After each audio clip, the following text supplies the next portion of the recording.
we have the couple that brought us Imago Therapy. You may remember years ago watching them on Oprah. It was in the 80s. Everybody was talking about getting the love you want. Well, over 4 million copies were sold. New York Times bestseller. Guess what? It's been updated. New information, groundbreaking work that has helped couples for over 30 years. Joining us today, Dr. Harville Hendricks and Dr. Helen LaKelly Hunt. You have helped millions of people transform their intimate relationships into lasting sources of love. And as we get ready for Valentine's Day, doctors, welcome. It is such a pleasure to have you back. Let's talk about what we're going to find out about our relationships in this book, including why you chose your mate. Welcome back, guys. It's been too long. Yes, thank you. We're delighted to be back. Yes. To be with you. So, you have always said, and if I'm correct, and I loved this analogy years ago when I heard it from you both, that most people hit the wall in relationships and they smash that wall. They smash into it. And they say, this isn't going to work.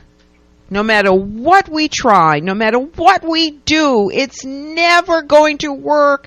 She just doesn't understand me. He will never, ever forgive me. And it goes on in the blame game and all of that.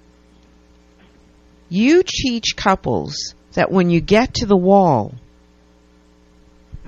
if you can learn how to go over that wall, what's on the other side is something so magnificent that it will really and truly change your lives.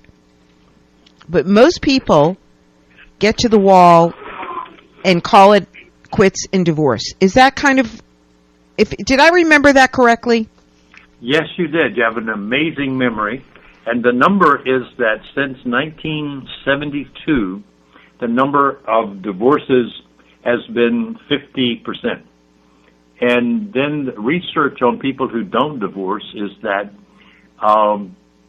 about 80% of people who don't divorce do not have great marriages.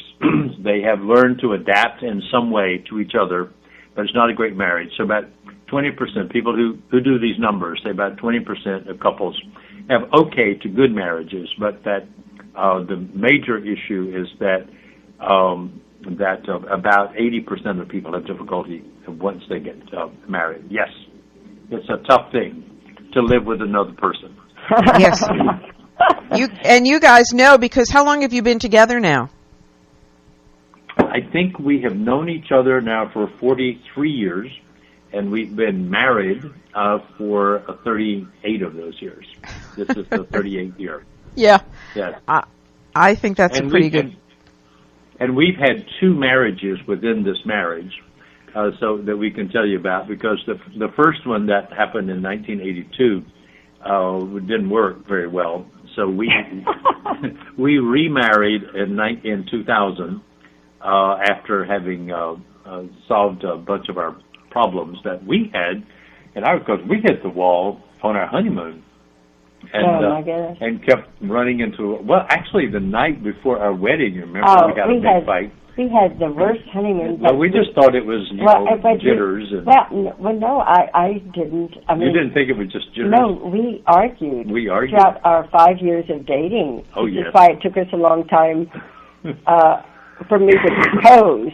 I adored Harville, and I adored his vision, but we just didn't get along very well, and both of us knew that there were things we liked, but we didn't get along. Yeah. So I wasn't surprised about the honeymoon. So if you add the 5 years, that we knew each other before the marriage, we had 25 years of difficulty in our relationship. Unbelievable. In fact, sometimes when we think about it, we wonder, how did we ever get married anyway?